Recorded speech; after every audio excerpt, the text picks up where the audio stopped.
just starting to get on social media in 2008. And specifically, I was on Tumblr.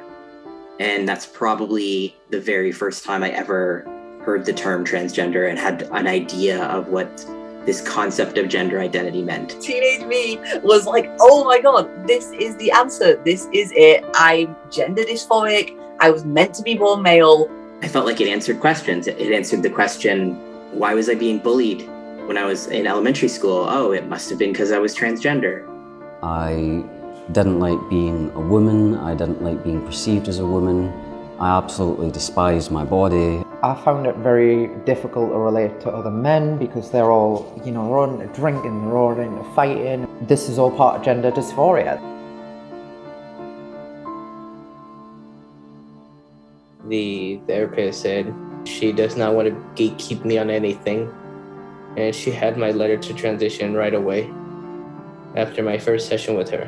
What happened is they took me to this person and he affirmed my trans identity within 2 appointments, really the first appointment, and I think it was the 3rd appointment that he suggested I start testosterone.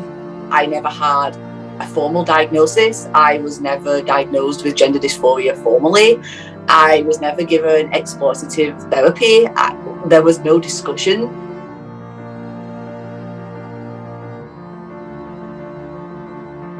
At first, it was a positive thing that I had this label of like androgyny and being genderqueer.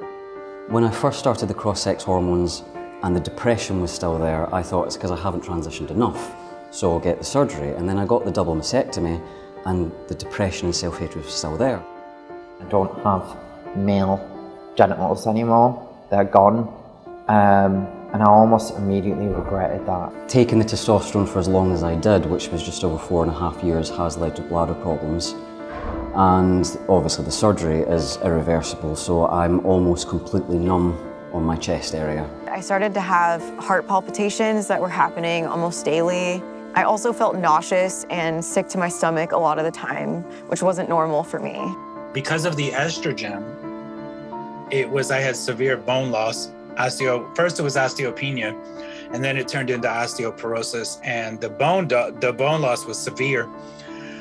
So severe I was hunched over, couldn't stand up straight, walking with a walker. The testosterone really worsened my mental health. Double mastectomy is definitely one of the worst mistakes that I've made. Like, I have an absurd body because it doesn't look female, but it also doesn't look male. It was the hysterectomy that was the worst thing that I had done. As a 22-year-old, I didn't have all of the pieces of my life together at that time. I couldn't predict who I wanted to be 10 years in the future. At 22, can you imagine a child at the age of 10 deciding that, who they want to be for the rest of their life? I wish that I could have my voice back. I wish that I could feel my chest. I wish that I didn't have bladder problems. I wish that everything that transition did to me was reversible, but I am living proof that that's not true. I didn't need hormones or surgery, I needed therapy.